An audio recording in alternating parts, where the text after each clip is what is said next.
Hello, everyone. It's me, JD Eagle. It's 14 days until Halloween. To celebrate this upcoming holiday, I'm going to review Coraline. It's kind of rare for stop motion animated films to make huge impacts in pop culture. Of course, there are a lot of stop motion films, but there are only a handful that would end up becoming as big as The Nightmare Before Christmas, Wallace and Gromit, or Chicken Run. Then there's this film which marked as the grand return of Henry Selick, the director of The Nightmare Before Christmas. At the time, his mission was to bring to life an upcoming book by acclaimed author Neil Gaiman and would eventually become one of the most successful stop-motion animated features and get an Oscar nomination for Best Animated Feature.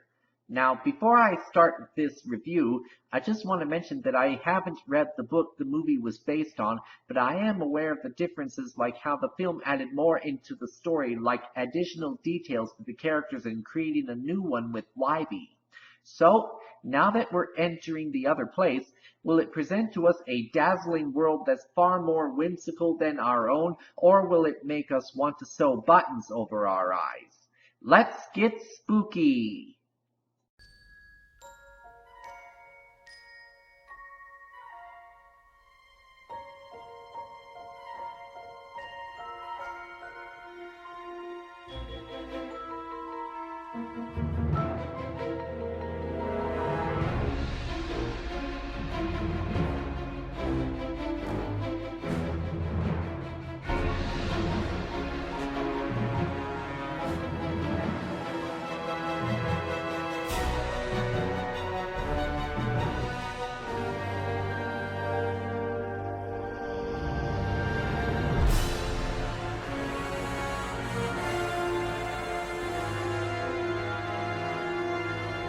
The story. My other counterpart in this other world will do all the reviewing, starting with this spooky story. While exploring her new home, a girl named Coraline discovers a secret door behind which lies an alternate world that closely mirrors her own, but in many ways is better. She rejoices in her discovery until Other Mother and the rest of her parallel family try to keep her there forever. Coraline must use all her resources and bravery to make it back to her own family and life. This movie made me so full of tears and gratitude with its thoughtfulness. I absolutely didn't see that coming. The crafting up of such children's story into a nostalgic memory of our past which unfolds all the desires of ours, and this being portrayed through some inhumane objects and the voice of some actors of whom we have never been listening from our early times. This movie had everything any person can ever ask for. The animation. The animation may be a bit scary. One crew member was hired specifically to knit miniature sweaters and other clothing for the puppet characters, using knitting needles almost as thin as human hair. To enhance the 3D look of the film, the sets for the real world were designed to be flat, and those in the other world were designed with more depth to them. The Coraline puppet was only about 7 inches tall. Her head was animated in 2 parts, and there was a separation line between the top and bottom halves that had to be painted out in post. Up to 30 animators worked on the film at any one time. Almost everyone had a chance to animate Coraline because she was in almost every scene. There were 24 different puppets of Coraline used in the making of the movie, and each one took 10 individuals and 3 to 4 months to construct. For the character of Coraline, there were 28 different puppets of varying sizes. The main Coraline puppet stands 9.5 inches high. Coraline's facial combinations consist of 3D printed prototypes. New technology enabled a prototype to be modeled by a computer, which was then hand-painted by the modeling department. Each jaw replacement was clipped between Coraline's eyes, resulting in a visible line that was later digitally removed frame by frame. There were a total of 207,336 possible face combinations for the character. The cat puppet was only about 4 inches long, not including the tail. For close-ups, there was a larger scale puppet which was often done for similar items like hands and props.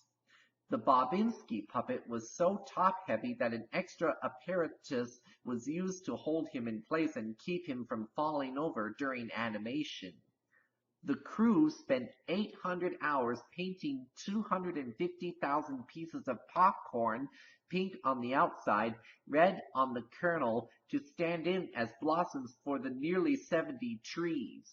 Henry Selick wanted the mice to have the look of cell animation, so multiple models were made in slightly different shapes so their bodies would bounce and squish, unlike traditional stop-motion models. This film marks the first time a stop-motion animated morphing sequence has ever been accomplished. The sequence runs for 130 frames or nearly 6 seconds. 5 versions of the living room floor were built to allow it to collapse into a spider web during the film's climax. The on-screen snow was made from superglue and baking soda. One of the few moments where the production used CGI to animate most of the elements on screen was the starry night dream that Coraline has with the ghost children. The leaves in the scene where Coraline is returning to the well were created by spraying popcorn pink and cutting it up into little pieces. Henry Selick wanted people to sit through the credits, so he animated the bat dogs throughout them as well as the ending bit with the kangaroo mice in raw animation.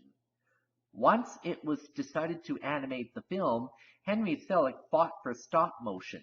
While computer animated films were becoming very popular and profitable then, the perennial success of The Nightmare Before Christmas helped him show his potential. Stop motion would also help differentiate the film from other animated movies out there. Over 130 sets were built across 52 different stages at the studios. Spanning 183,000 square feet, the 52 different stages were the most ever deployed for a stop-motion animated feature. That is roughly 4.22 acres. During production, Leica Studios had students from the Art Institute of Portland help with the film in terms of sets and designs. The characters. Here are the characters that I can show to you all. Coraline Jones begins as a usual unhappy girl that just moved into a new area and then finds herself in a supernatural world that looks exactly like her world but better. At first enjoying this new environment, but upon learning the true nature of the other world, she tries to escape. She is voiced by Dakota Fanning, who also voiced Lilo from Lilo and Stitch 2, Stitch Has a Glitch. So, can I go out? I think it's perfect weather for gardening. Exact sketch where Elvis sat in blue Hawaii. Then we have a black cat who knows the secrets between the worlds and is an enemy of the villain, where he guides Coraline to find a way to escape from getting consumed. YB Lovat is a boy around Coraline's age. Even with an unusual appearance, he would be the first person to make her comfortable in her environment and give her the doll. And then there's the other mother, aka the Beldam. At first she's depicted as the ideal mother, someone who is caring, puts her kid first and always full of fun surprises, but then she slowly reveals to be a wicked witch with the mix of a spider made of needles. She is voiced by Terry Hatcher, who also voiced Dottie from Planes. After all, you still need to find your old parents, don't you? You're not a crop duster, you're a racer. And now, the whole world knows it. The other mother's name, Beldam, is an archaic word meaning a malicious and ugly woman, especially an old one, a witch.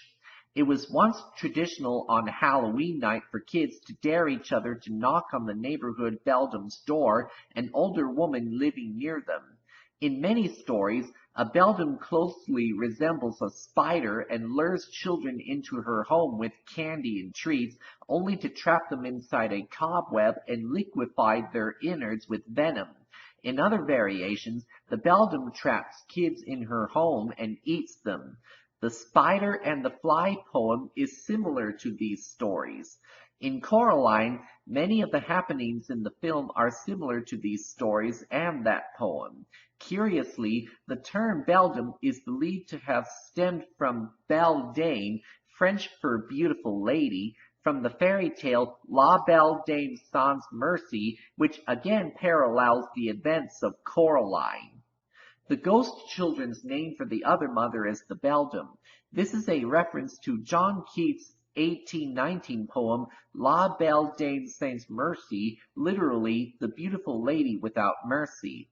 The poem is about a knight who meets a beautiful fairy's child with wild eyes. She takes the knight to her elfin grot, where she enchants him, but he dreams of others, pale kings and princes too, who warn him that she has him in her thrall. The M.O. of the other mother and the warnings of the ghost children to Coraline about what the other mother did to them are echoes of Keats' poem. In addition, the English word beldam, according to a glance at the dictionary, will reveal that the word has two meanings: an old ugly woman, also a hag or witch, or grandmother. Miss Spink and Miss Forcible were originally cast in the opposite roles. At first, on recording, Selick asked them to switch roles, which they did. The amazing Mr. Bobinski is called Mr. Bobo in the source novel, although for most of the story, Coraline simply knows him as the crazy man upstairs. The character Whitey Lovat is not in Neil Gaiman's novel. He exists so Coraline would not have to talk to herself, and so she would have a friend her age. The names Charlie and Mel are only given to Coraline's parents for this movie. Both characters are unnamed in Neil Gaiman's novel. The sweet ghost girl is Whitey's grandmother's sister who went missing years ago. We are now back in my world where I will give a few facts about this movie. In the initial recording session, Dawn French played the role of Miss Spink and Jennifer Saunders played Miss Forcible. However, the director Henry Selick wasn't satisfied with the results, so he had French and Saunders switch roles and re-recorded their parts. These second recordings were used in the film, which might explain why the characters resembled the actress who did not provide the voice.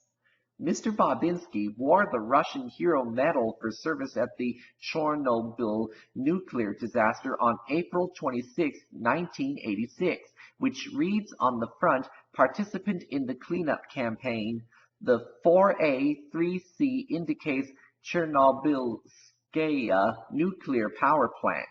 This medal is unique as it is the only medal in the world awarded for participation in a nuclear cleanup. That might explain his skin complexion and odd behavior. Initially, the film would be live action and Dakota Fanning would physically portray Coraline. When it was decided instead to make a stop-motion animated film, Fanning was asked if she would still be interested in providing Coraline's voice. She said yes, as she thought it would be fun and grew even more excited when she saw what Coraline would look like. The two members of the Rampt Brothers Moving Company, which moves Coraline's family into their home, are named for brothers Jerome Rampt and Joe Rampt. Both brothers did work on The Nightmare Before Christmas with director Henry Selick. The mover at the front door, given the $1 tip, is modeled after Joe Rampt. That's all I want to talk to you about. See you soon.